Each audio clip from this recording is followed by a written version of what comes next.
What does complementary football look like for the Oklahoma Sooners? Because it's going to be a lot different than what others think. And we'll talk about that on today's episode of Locked On Sooners. You are Locked On Sooners, your daily podcast on the Oklahoma Sooners, part of the Locked On Podcast Network, your team every day.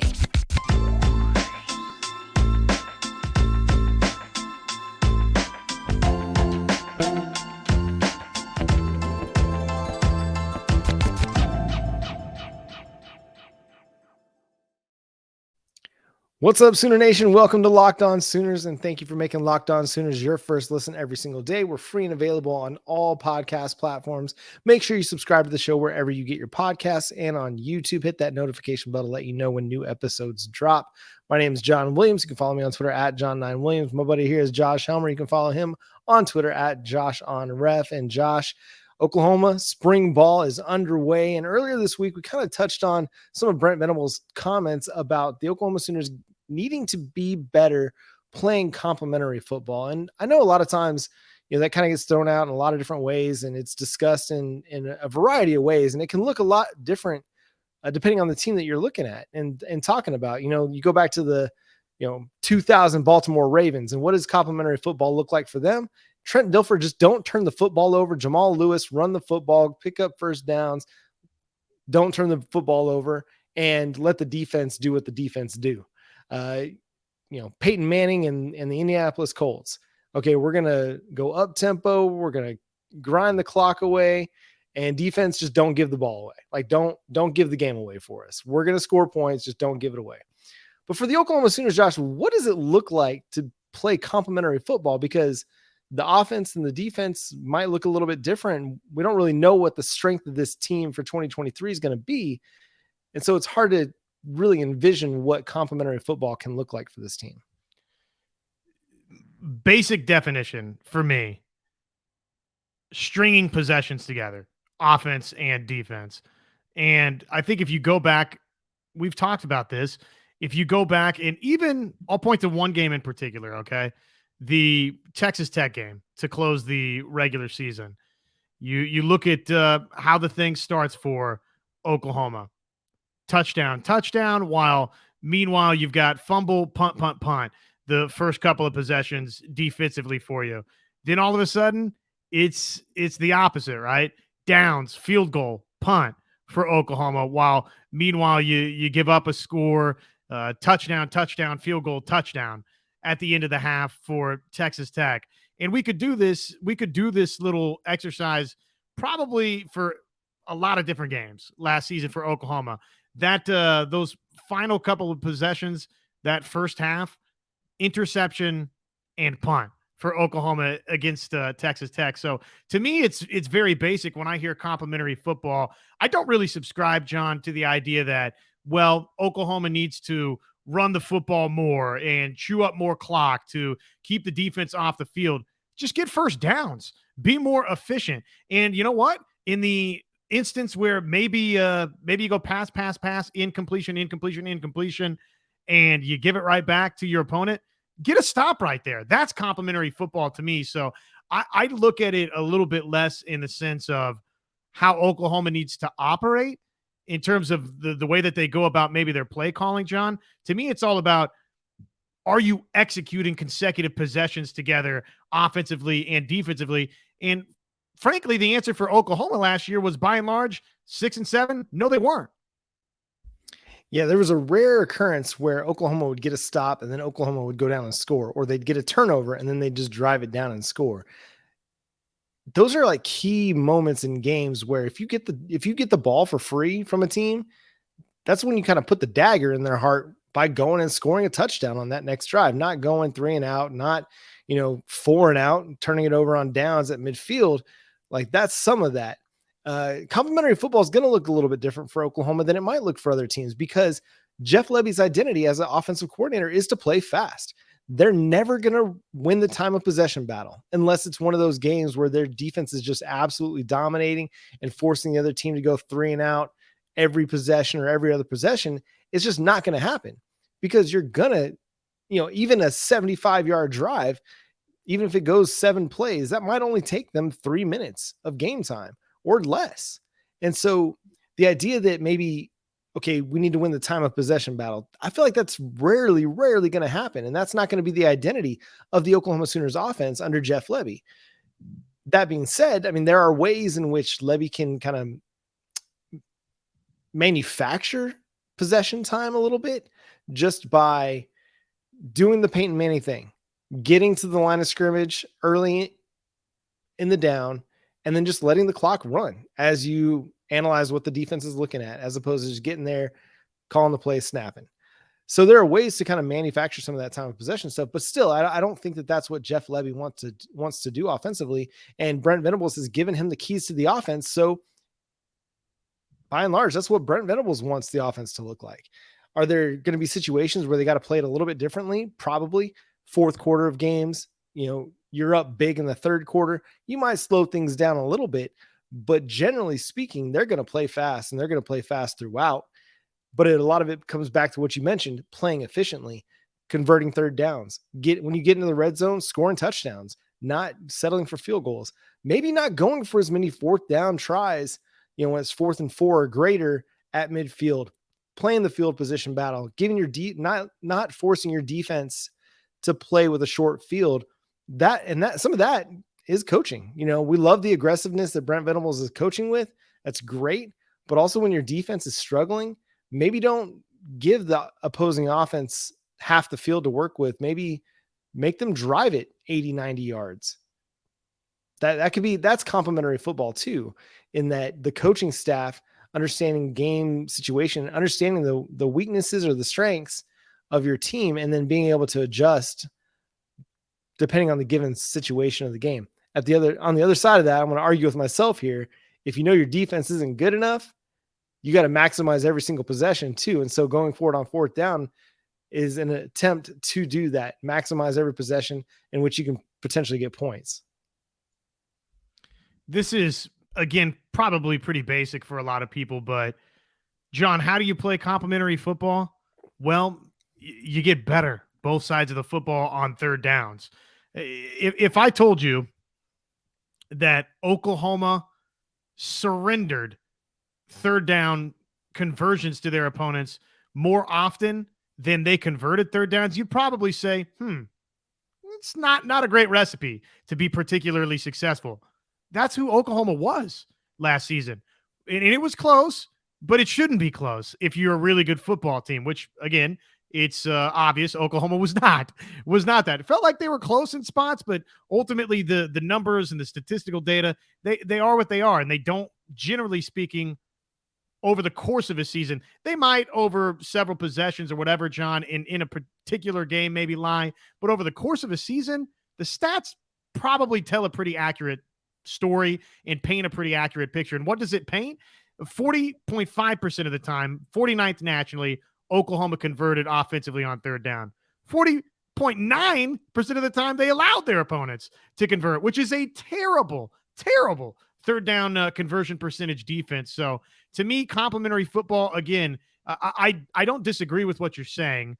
I think I've said to start, philosophically myself, and others will disagree with this, I don't know that I put a ton of stock into every so often you absolutely just have to slow the game down. You have to run the football more. To me, execute better, but there is a little bit of give and take to where I'll agree with you on the front that you do have to feel the game as well, right? There is an understanding, and I think at times that was lacking from Jeff Lebby, and it's fair to criticize that, to where it's, look, things are not going particularly great right now. It's okay to chew up an extra 15, 20 seconds on the play clock. So while kind of my overarching philosophy, John, generally speaking, I'm very much, be better on third down, execute better. I do agree in the just in-game management portion, not necessarily the play calls themselves, but the in-between. It's like every once in a while, have a feel that it's okay to burn a couple more seconds. Yeah. And I think that's a communication thing between your head coach, your defensive coordinator, and your offensive coordinator, saying, Brent Venables getting in Lebby's ear a little bit and just saying, hey, on this one, let's run it on first down, chew up some clock. Let's see what happens. And really, I mean, if you're the offensive coordinator, your goal is you're trying to score every possession. You're not out there. That time of possession doesn't matter. Scoring points is what matters.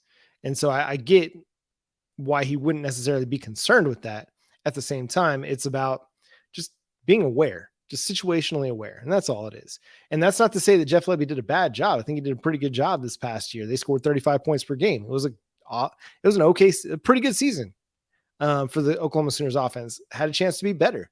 You take that Texas game out, and I mean, well, can't take the Texas game out because they did not have themselves adequately prepared for that game at the quarterback position. But Josh, we got a few comments here from coaches that we want to discuss here in a second.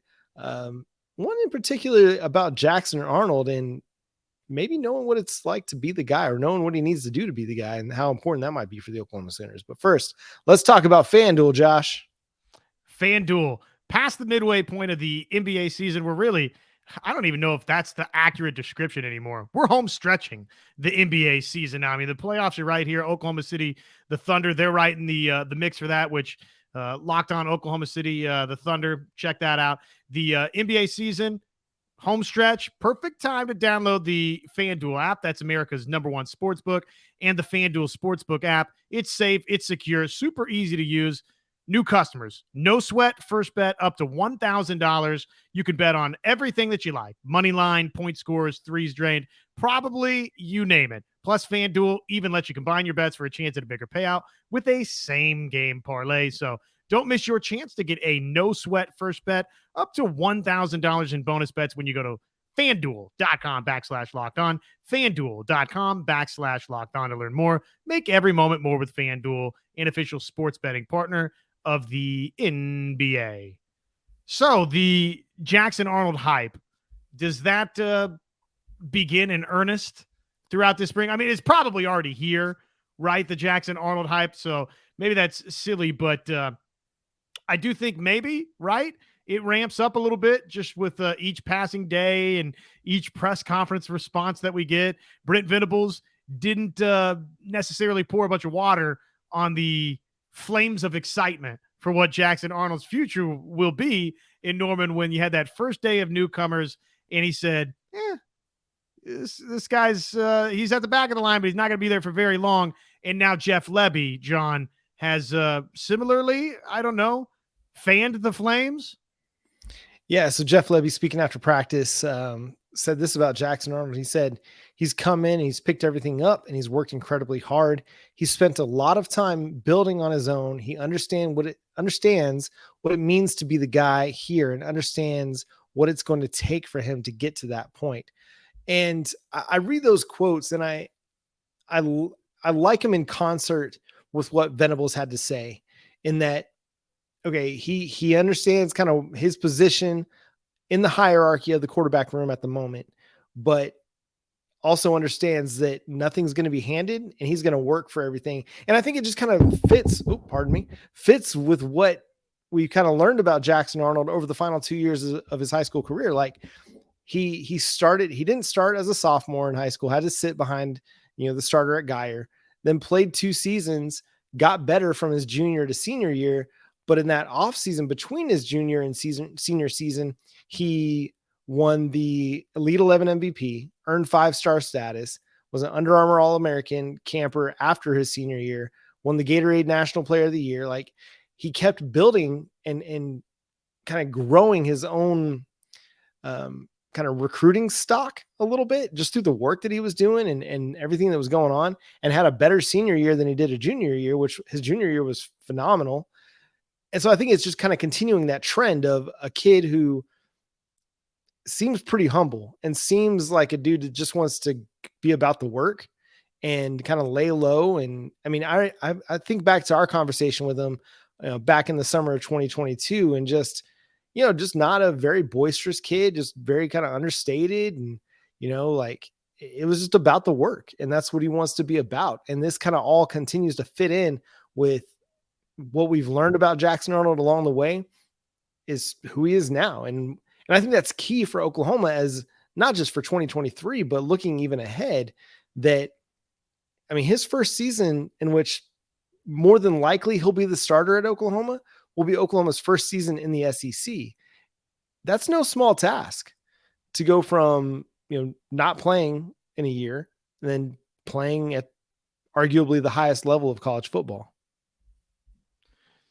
Yeah, it's I mean, obviously it's a big step up with all due respect to Denton Geyer and the understanding that Texas high school football, of course, is no joke in the grand spectrum of high school football. We know Texas, California, Ohio, Florida. There's a couple of states, right, that you would put right at the top of the depth chart, and Texas might be in front of all of them in terms of high school football. And the competition that he saw at Denton Geyer, he's well prepared, probably better prepared than a lot of folks coming to college campuses just because of, again, who he played in high school. But it's a step up, and it's an adjustment, and there is a lot of hype around him. He's a 5-star kid that, like you said, has continued to work. I'm not surprised to hear Jeff Lebby say this about him, but it's good for him. It's good for him that he's got just this little bit of a safety net coming in with Dillon Gabriel, and he's not totally thrown into the fire here. He's got somebody that he can learn from that's played a lot of good college football, John. So none of this surprises me. It obviously, there's going to be a lot of expectations upon him. There already are. Those will only continue to grow, I think, with each positive comment that is made. I think he's going to live up to those expectations when that time does come to pass. I don't think it's right here and now in 2023, but I do think he's going to continue to. We're going to hear some nice things throughout the spring, and then I think when the spring game comes, he's probably going to wow us a couple of times in the spring game. Yeah, that fever pitch won't slow down when the spring game comes. I just think, he's gonna. It's not gonna be like last year's spring game where once kind of Dillon Gabriel came out, you didn't really have much to speak of from in a passing game sense. No disrespect to Micah Bowens, Ralph Rucker, Nick Evers, but I mean, really, the passing game kind of went away aside from a big Jaden Gibson, score. I think this year, instead of seeing Dillon Gabriel quarterback both teams, you're more than likely going to see Dillon Gabriel on one side of things and Jackson Arnold on the other. And you're going to see maybe a little bit more like actual competition between the two sides. And the Jackson Arnold thing will not slow down. The hype will not slow down. But I do think that getting the opportunity to kind of sit and watch, it benefited it. He talked about how much it benefited him at Geyer, being able to sit behind the varsity quarterback, learn, watch what he did, how he went about his business. And then when his time came, he was ready to step into it. The same is going to be the case here. He's getting to sit behind a veteran quarterback who understands Jeff Lebby's offense remarkably well and is going to be able to kind of impart that on Jackson. And then Jackson gets the opportunity to grow and develop and build a rapport with the wide receivers that are going to be his guys, down the road. It's all good things. It's all gravy, baby. Speaking of, things that coaches had to say about players, Emmett Jones, man, he is a great quote. And here's what he had to say about Drake Stoops. This is Oklahoma's new wide receiver coach. He said about Drake Stoops, "I'd walk into any South Dallas alley with him." And if you're not familiar with South Dallas, it's, it has a reputation. If you're from the area, it's kind of a rougher area. I worked in the surgical trauma ICU down in South Dallas and had fair share. This was back in 2005, 2006, 2007, fair share of like gunshot wounds coming into our ICU and stabbings from that area. So it's a pretty rough neighborhood. So what is that saying about Drake Stoops? The dude is tough and he doesn't flinch, because that's the guy you want walking down a dark alley in South Dallas with you. Well, and again, fitting for Drake Stoops because he is tough as nails, and consummate Sooner, fits sort of just the mold, I think, of what Oklahoma fans envision great Oklahoma Sooners to be, which is incredibly hardworking, again, tough, and bought in, totally bought into who and what Oklahoma is. Has had a fabulous career. He'll obviously have one final really productive season at OU. I have no doubt about that. Need other wide receivers to join him in not necessarily in any South Dallas alleyways, but need some wide receivers to join him in the production department because, Drake Stoops, great possession receiver. Feel like he's got, for Oklahoma on this team, the surest hands probably of anybody they've got in the wide receiver room. That was the same way when I was broadcasting his games at Norman North. You throw it Drake Stoops' direction, he's coming down with the football, but he needs some help. But look, Drake Stoops, I mean, he's this is who he is. He is tough. He's very productive. He's been a terrific Sooner, and I'm not surprised to hear Emmett Jones say that as soon as he gets on campus. And they're gonna need him to have a big year, given the fact that you have Jalil Farouk that's now kind of like your wide receiver one, and you're still trying to figure out who that other outside wide receiver is. You kind of need that dude. You need Drake Stoops to have an even bigger year and make a bigger impact. And hopefully him and Dylan Gabriel will be on a better page this season, because there were times, like with several of the wide receivers, there were just some miscommunications at times between Stoops and Gabriel. But I think they'll iron those things out ahead of what will probably be another really productive 2023 season. Coming up next, we got Big 12 softball action getting underway this weekend. Oklahoma takes on Iowa State. We'll just talk about the Big 12 and where they stand just as a conference in the landscape of college softball and where Oklahoma is headed. But first, I'm going to talk to y'all about Built Bar. Built Bar is the best tasting protein bar ever. If you haven't tried it, you're missing out. It tastes great. It's great for you. 100% covered in chocolate, low calorie, low carb, high in protein, and also low in sugar. I mean, seriously, 4 or 5 grams of sugar, only 4 or 5 grams of carbohydrates, but anywhere up to 17 grams of protein. So many great flavors, from the peanut butter brownie to coconut almond, which are some of my personal favorites. Mint brownie, you can put that one in my hand every single day. And I love the mint brownie one. It's so good. It's Girl Scout season right now. So if you love a thin mint, get you a mint brownie Built Bar, because it has that thin mint taste to it without all of the extra sugar that you'd get with the cookies. So go to built.com, use promo code LOCKED15, get 15% off your next order over at built.com, or you can check them out. They got them at Sam's, Walmart. If you have a local Walmart, local Sam's, go hit them up, find your Built Bar, give it a try. You won't be disappointed. Again, built.com, promo code LOCKED15 to get 15% off your next order at built.com. So Josh, Big 12 softball season is upon us. The Oklahoma Sooners right now 27-1 in the midst of a 19-game winning streak after losing the 4-3 game to Baylor in non-conference action earlier in the season. But the Sooners, I mean, they've got several teams that are going to really be challenging them in Big 12 play and really for national title contention in Oklahoma State and Texas and Baylor. It's a pretty strong conference this year. It is. Yeah. You've got Oklahoma State right toward the top of the rankings at number 2. You've got Texas a little bit off the pace at 8th, and Baylor, in part by virtue of that win over Oklahoma, right there at number 22. That's at least the ESPN.com USA softball poll. And I know there's other polls out there, but that's just one look at it. And of course you got Oklahoma at the top of the pack of everybody nationally. So it's a good league with those 4, and there's probably a little bit beyond that. I don't expect or anticipate that Oklahoma is going to get altogether tested this weekend. John, do you know how many in a row OU's won over Iowa State? Forever in a row? Yeah, it's 44 straight wins over Iowa State. The last loss was all the way back, and knock on wood, people, if you're a superstitious kind of fan here. Last loss all the way back April 22nd, 2006 did happen in Ames. But this Cyclones team, they're 11-14. I don't think that this sets up for Iowa State necessarily to be altogether competitive versus Oklahoma. But it's a nice little start to Big 12 play. We'll see how it goes. There's the Friday date, and then now there's a Saturday doubleheader, John. Yeah, and elsewhere in the Big 12, a huge opportunity for a big-time pitching matchup with Baylor traveling to Stillwater to take on Oklahoma State. If we don't get Dariana Orme and Kelly Maxwell pitching against one another, then what are we even doing? Why do we even have this sport? Why are we airing it on TV? Like that is like Pedro Martinez versus pick a Yankee starter, Andy Pettitte. Like that is the matchup we got to see this weekend. It's going to be must-see television.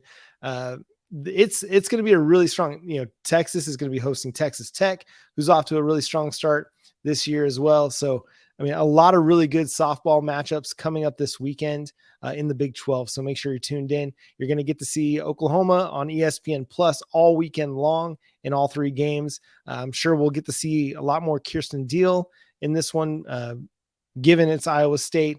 Probably save the top three arms a little bit this weekend, not overexpose them. But speaking of Oklahoma State, we talked about Oklahoma's big time win over Florida State last week in the midweek.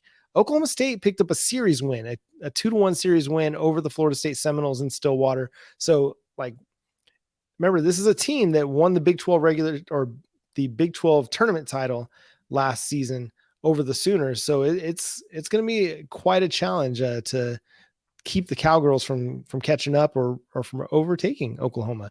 The Sooners, we know, are a great team, but Oklahoma State's narrowing that gap just little by little every single year. Seems that way. Yeah, they've obviously, Kenny Gajewski's done a really, really nice job with that program.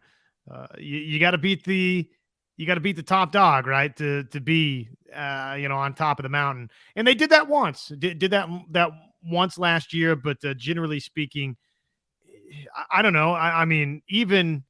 Even with the rankings being what they are, and with Oklahoma State doing what they did to Florida State, this is maybe naive, but because of the familiarity, almost feels like they're less of a threat to Oklahoma, if that makes sense, than some of the other folks nationally. They have closed that gap, though.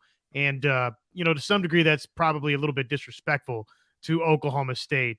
They should be commended for everything that they've done, but they've got to show me later this season that they truly have completely closed that gap on Oklahoma, because it doesn't feel like to me necessarily that they have. If push came to shove, I would favor Oklahoma heavily over Oklahoma State in a women's championship series, for example.